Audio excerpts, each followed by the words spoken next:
अस्सलाम वालेकुम वरहमतुल्लाहि वबरकातुहू। नाजरीन, गुज़िश्ता बर 7 अक्टूबर को इसराइल पर हमास के हमले की आज पहली बरसी है। पूरा मशरिक़ वस्ता इस वक्त हमास के ख़िलाफ़ इसराइल की इंतकामी जंग की लपेट में है। गज़ा में हमास पर हमले से शुरू होने वाली ये जंग अब तकरीबन 7 मुहाज़ों पर लड़ी जा रही है।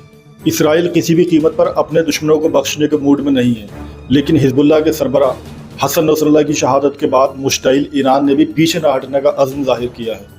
पिछले हफ्ते उसने इसराइल पर 200 मिसाइल दागकर सबको हैरान कर दिया, लेकिन अब कहा जा रहा है कि ईरान ने इसराइल को टाइमिंग के खेल में उलझा दिया है। लेकिन कैसे, इस बात को समझने की ज़रूरत है। इसराइल इस वक्त मिडिल ईस्ट में 7 मुहाज़ों पर जंग लड़ रहा है। ये 7 मुहाज़ हैं: गज़ा में हमास, मगरबी किनारे में हमास, फ़लस्तीनी जिहाद, लबनान में हिज़्बुल्लाह, इराक़ में पॉपुलर मोबिलाइजेशन फोर्सेस, शाम में अफ़गान महाजरीन की फ़ातिमी ब्रिगेड, यमन में हौसी बागी और बहरीन में अल अश्तर ब्रिगेड। इसराइल इन 7 मुहाज़ों पर बैक वक्त जंग लड़ रहा है। ईरान जानता है कि इसराइल इस वक्त मिडिल ईस्ट में कई मुहाज़ों पर होने वाली जंगों में उलझा हुआ है। ऐसी पोजीशन में इसराइल एक और नया मुहाज़ हरगिज़ नहीं खोलेगा। ईरान ने इस बात को मद्देनज़र रखते हुए इसराइल को इसी कमज़ोरी का फ़ायदा उठाया और ईरान ने इसराइल पर मिसाइल दाग कर सबको हैरान कर दिया। इस हमले के बाद ईरानी हुकूमत ने कहा कि उन्होंने हिज़्बुल्लाह के सरबराह हसन नसरुल्लाह और ईरान के पासदारान इनकलाब के कमांडर कासिम सुलेमानी की मौत का बदला ले लिया है। लेकिन अगर इसराइल ने किसी भी किस्म की जवाबी कार्रवाई की तो उसे मुंह तोड़ जवाब दिया जाएगा। हालांकि इसराइल ने 2 टूक अल्फाज में कहा है कि वो मुनासिब वक्त पर ज़रूरी इक़दाम करेगा और ईरान को हर कीमत पर उसका खमियाजा भुगतना पड़ेगा। लेकिन इसराइल ने अभी तक ईरान के खिलाफ कोई ठोस कार्रवाई नहीं की है। इस वजह से ये कयासराइयाँ की जा रही हैं कि इसराइल नए मुहाज़ पर लड़ाई से हरगिज़ बचेगा। रूस की तरह इसराइल की फ़ौजी ताकत पर किसी को शक नहीं है, लेकिन इसराइल की ये जंग रूस से बिल्कुल मुख्तलिफ है। रूस का यूक्रेन से बराह रास्त मुकाबला है। हालांकि यूक्रेन को तकरीबन पूरे यूरोप की हिमायत हासिल है, लेकिन रूस जानता है कि उसे किस मुहाज़ पर जंग लड़नी है।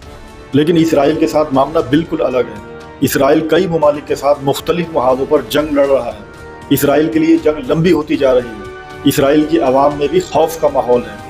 नेतन्याहू को अपने ही मुल्क की आवाम का एहतजाज का सामना है। मौका गनीमत जानकर वक्त का फ़ायदा उठाते हुए ईरान ने इसराइल को उलझा दिया है। लबनानी फ़ौज जनूबी लबनान में दाखिल हो चुकी है और अब आहिस्ता आहिस्ता शुमाल की तरफ बढ़ रही है। इसराइली फ़ौज का जनूबी लबनान में हिज़्बुल्लाह के साथ बराह रास्त मुकाबला है।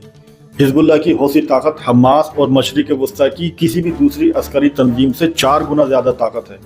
हिज़्बुल्लाह की सबसे बड़ी ताकत उसकी फ़ौज है। उसके जंगजुओं की तादाद लगभग 1 लाख के आसपास बताई जाती है। अमरीकी थिंक टैंक के मुताबिक हिज़्बुल्लाह के पास राकेटों मिसाइलों की मौजूदा तादाद लगभग 2 लाख के आसपास है। ऐसे में इसराइल किसी भी कीमत पर हिज़्बुल्लाह को हल्का लेने की गलती नहीं करेगा। इस वजह से वो इस वक्त कोई नया मुहाज़ खोलकर लड़ना नहीं चाहता। तजियाकारों का कहना है कि इसराइल पर बड़े पैमाने पर हमले से ईरान ने साबित कर दिया है कि वो हमला करके इसराइल को नुकसान पहुँचा सकता है। तजिया निगारों के मुताबिक इसराइल की फ़ौजी अड्डे ईरान का टारगेट थे। इस वजह से उन्हें जानबूझकर इस टारगेट को चुना, क्योंकि वो इसराइल को पैगाम देना चाहता था कि अगर ईरान चाहता तो इसराइल के ऐसे इलाकों पर भी हमला कर सकता था जहां बड़े पैमाने पर लोगों की जान जा सकती थी। उन्होंने कहा कि एक तरह से ईरान का ये हमला वार्निंग थी, लेकिन इससे ज़्यादा अहम बात ये थी कि ईरान ने इसराइल पर हमला करने की हिम्मत दिखाई। दूसरी तरफ गज़ा जंग शुरू होने के बाद से इसराइल को भारी जानी व माली नुकसान का सामना करना पड़ रहा है। अमरीकी रिपोर्ट के मुताबिक गज़ा जंग के दौरान इसराइल को रोज़ाना तकरीबन $24 करोड़ का रोज़ का खर्च बर्दाश्त करना पड़ रहा है।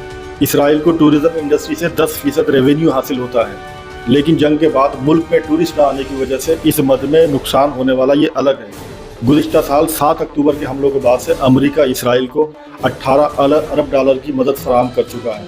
ये 1 साल के दौरान इसराइल को दी जाने वाली मदद में सबसे बड़ी मदद है। एक रिपोर्ट के मुताबिक इसराइल को दी गई इमदाद के अलावा खित्ते में अमरीकी फ़ौजी ऑपरेशन पर मज़ीद $5 अरब का अलग से खर्च हुआ है, जिसमें हौसी बागियों की तरफ से तिजारती जहाज़रानी पर हमलों को रोकने के लिए बहरी अखराजात भी शामिल हैं। गज़ा जंग शुरू होने से पहले मशरिक़ वस्ता में अमरीकी फ़ौज की तादाद लगभग 34,000 थी, जो अब 43,000 के करीब है, जिसकी वजह से अखराजात भी बढ़ चुके हैं।